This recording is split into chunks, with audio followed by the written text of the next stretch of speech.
চাওক যিসকল ভুক্তভোগীয়ে ইতিমধ্যে তেওঁলোকে কিবা এটা আশা লৈ ন্যূনতম কিবা এটা আশা লৈ আৰক্ষীক কাষ চাপিছিল আৰক্ষীয়ে যেতিয়া গোচৰ ৰুজু কৰিলে তাৰপিছত তেওঁলোকে এটা আশাৰ ৰেঙনি দেখিছিল যে আমি ধনকেইটা ঘূৰাই পাম আৰু সেই সময়তে যিগৰাকী আৰক্ষী সঞ্চালক প্ৰধান তেওঁ জ্ঞানেন্দ্ৰ প্ৰতাপ সিং ডাঙৰীয়াই তেওঁ নিজেও ক'লে যে যোনে যোনে ধন বিনিয়োগ কৰিছে তেওঁলোকে ধন ঘূৰাই পাব সকলোৱে আশা দেখিছিল কিন্তু এতিয়া এই যিজন ভুক্তভোগী এই ভুক্তভোগী গৰাকীয়ে যেটো কথা ক'লে যে সিবিআইৰ লগত এক মাহ তেওঁ অহা যোৱা কৰিলে সিবিআইক সকলো তথ্য দিলে যেটো মোদা সুপ্ৰেণ্ডি সেয়া সিবিআইক তেওঁ বুজাই দিলে কিন্তু সেই দিল্লীৰ মানুহকেইজন বাদ দিয়ক গুৱাহাটীত ঘূৰি থকা যিকেইজন মানুহ গুৱাহাটীত ঘূৰি আছে সিবিআই কাৰ্যালয়ৰ আশে-পাশে 5 কিলোমিটাৰ ব্যাসাৰ্ধত ঘূৰি থকা যিকেইজন মানুহ তেওঁলোকক মাটি জেৰা কৰাৰ প্ৰয়োজন বোধ নাই কৰা সিবিআই এতিয়ালৈকে গতিকে তাৰ পিছত এই যিসকলে এজাহাৰ দাখিল কৰিছে তেওঁলোকে কেনেদৰে বিশ্বাসত ল'ব সিবিআই ৰাইজৰ বিশ্বাস নাথাকিলে কোনো তদন্তকাৰী বিষয়া কালিলৈ কোনো তদন্তকাৰী বিষয়াৰ ওপৰত যদি ৰাইজৰ আস্থা নাথাকে সেই বিভাগটো থাকি লাভ নাই গতিকে এই সিবিআই যিখিনি কাম কৰিছে ইয়াত এই যিসকল লোকে আজি দীৰ্ঘদিন ধৰি তেওঁ সিবিআইৰ লগত যোগাযোগত আছে সিবিআইৰ লগত সহায় কৰিছে যোৰহাটৰ পৰা আহি গুৱাহাটীত থাকি সিবিআইৰ লগত তেওঁ বিভিন্ন ধৰণৰ সহায় কৰাত জড়িত আছে কিন্তু তেওঁ নিজে আজি কি ক'লে কেমেৰা আগত তেওঁ কৈছে যে সিবিআইৰ ওপৰত আস্থা হেৰাই গৈছে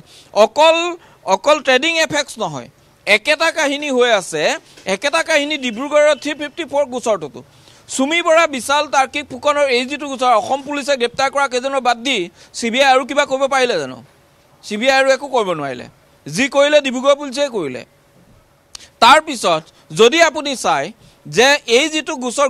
দিছপুৰত ৰুজু হৈছিল দিছপুৰত সপ্তনীল দাসৰ বিৰুদ্ধে ৰুজু হোৱা গোচৰটোত দিছপুৰ আৰক্ষীয়ে যিখিনি কাম কৰিলে তাৰ পিছত আৰু নতুনকৈ তাক ডেভেলপ কৰি ধৰক গুৱাহাটী আৰক্ষীয়ে সেবিৰ পৰা মানুহ আনিলে আনি সিজিং প্ৰসিডিউৰ সেই প্ৰসিডিউৰ সিজ কৰিলে সেই প্ৰসিডিউৰ তেওঁলোকে প্ৰতিটো বস্তু কালিলৈ আদালতত যাতে উজুতি নাখায় তাৰ বাবে তেওঁলোকে ব্যৱস্থা কৰিলে কিন্তু তাতকৈ ওপৰত এক লেভেল ওপৰত গৈ নেশ্যনেল ইনভেষ্টিগেশ্যন এজেন্সি হিচাপে সিবিআই কি কৰিলে সিবিআইটো একো কৰা দেখা পোৱা নগল নাই যে নাই সিবিআই এই কথাটোতো জানে যে 60 দিনৰ ভিতৰত এখন হলেও চাৰ্জশিট দাখিল কৰিব লাগিব সেই কামটো সিবিআই নকৰিলে গতিকে কৰবাত এতিয়া ৰাইজৰ সন্দেহ এনেকুৱা হয় যে অসম আৰক্ষীৰ যোগেদি অসম আৰক্ষীয়ে কাম কৰিলেও অসম আৰক্ষীয়ে যদি কালিলৈ তেওঁলোকক এনেদৰে ঢিলা কৰি দিয়ে এৰি দিয়ে অসম আৰক্ষী বদনাম হ'ব চৰকাৰখনৰ বদনাম হ'ব কিন্তু তেওঁলোকক ধৰিবও নোৱাৰি নেকি যি কাৰণে আচলতে কৰবাত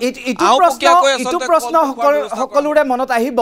যে যি বিশাল ফুকনৰ জৰিয়তে এই কেলেংকাৰীত হাঙুৰ খাইছিল সুমি বৰা যি সুমি বৰাৰ স্বামী ইতিমধ্যে জামিনত মুকলি আকাশৰ তললৈ আহিল বিশাল ফুকন মুকলি আকাশৰ তললৈ আহিল একেই বাটেৰে সুমি বৰাও জানো ওলাই নাহিব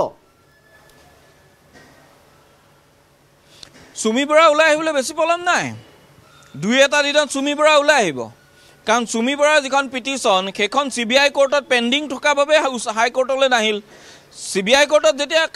সেইখন ইতিমধ্যে উজুতি খালে সিবিআই কোৰ্টে খাৰিজ কৰিলে লগে লগে হাই কোৰ্টলৈ অহাৰ ৰাস্তাটো মুকলি হৈ গ'ল আৰু এটা হাই কোৰ্টলৈ আহিব শুনানি হ'ব আৰু শুনানিৰ পাছত একেটা গ্ৰাউণ্ডত যদি এজন লোকক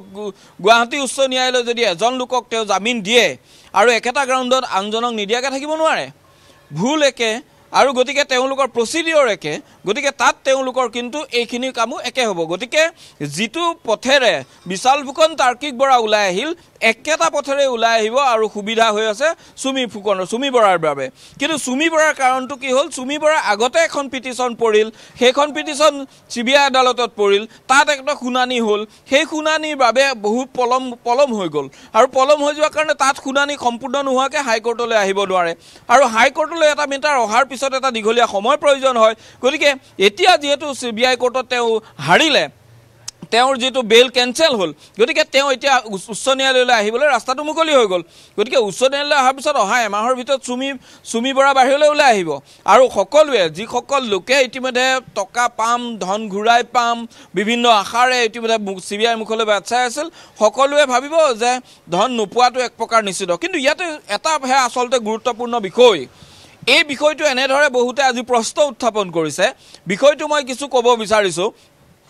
বহুতে ক'ব বিচাৰিছে যে সিবিআইক আচলতে এই যিসকল লোকক যে গ্ৰেপ্তাৰ নকৰিলে কৰিবলৈ দিয়া হোৱা নাই নেকি CBI যে এতিয়া এই ট্ৰেডিং এফেক্টছৰে এজন পুলিচে গ্ৰেপ্তাৰ অসম পুলিচে গ্ৰেপ্তাৰ কৰা এজন বাদ দি কৰি আৰু যে কাকো নকৰিলে যিটো অলপ আগত ভুক্তভোগীজনে ক'লে আচলতে একেটা প্ৰশ্ন চবৰে যে আচলতে CBI গ্ৰেপ্তাৰ কৰিব দিয়া হোৱা নাই নেকি তেওঁলোকক বচাই ৰখা হ'ল নেকি কৰবাত কিবা কাৰণত তেওঁলোকৰ লগত কিবা এটা বুজা বুজিলে আহিল নেকি এনে ধৰণৰ প্ৰসংগ কিন্তু বহুতে আহি আমাক সোধে কিন্তু সেই কথাবিলাকৰ কোনো কিয় মানুহৰ মনলৈ প্ৰশ্নবিলাক আহিছে এই কথাটো ভাবিব লাগিব মানুহৰ মনলৈ কিয় প্ৰশ্ন আহিল যে ৰঞ্জিত কাকতিৰ লগৰ আটাইকেইজনৰ নিজৰ বিলাসী বাহন যিকেইখন ট্ৰেডিং এফেক্টছৰ পৰা গিফ্ট দিছিলে সেই বাহন লৈ তেওঁলোক ঘূৰি আছে অসমত আৰু তেনে সময়ত কিন্তু ইয়াত দেখা পোৱা গৈছে যে কোনেও কিন্তু সেই বিষয়টো চোৱা নাই CBI সেই বিষয়ে গুৰুত্বই নাই না তেওঁলোকৰ প্ৰপাৰ্টি জব্দ কৰিলে না তেওঁলোকৰ বেংক ডিটেইলছ জব্দ কৰিলে না তেওঁলোকৰ কিবা বস্তু ডিটেইলছ বনালে না দিলৈ গোচৰটো গ'ল না তেওঁলোকৰ কিবা কৰিলে একোৱে কিয় নকৰিলে গতিকে আজি সকলোৰে প্ৰশ্ন যে তেওঁলোকক ফসাবলৈ নহয় তেওঁলোকক বিষয়টোৰ ওপৰত আমি দৃষ্টি নিবদ্ধ ৰাখিব লাগিব কাৰণ বহু লোকৰ হাসতীয়া ধন ইয়াত বিনিয়োগ হৈ আছে তেওঁলোকে বহু লোকক তেওঁলোকৰ সুবিধা বা বেনিফিট দিম বুলি তেওঁলোকৰ পৰা ধন লৈ আহিছিল তেওঁলোকৰ সকলো অভিযুক্তৰ সকলো বিষয় ইয়াত জড়িত হৈ আছে গতিকে এই বিষয়টো এই তদন্ত প্ৰক্ৰিয়াটো কিমান দূৰ কেনেকৈ আগবাঢ়ে এই সকলো বিষয়ৰ ওপৰত আমি নিঃসন্দেহে দৃষ্টি নিবদ্ধ ৰাখিম কিন্তু এই মুহূৰ্তত আপোনাক ধন্যবাদ জ্ঞাপন কৰিছোঁ বিমল ফুকন মহন্ত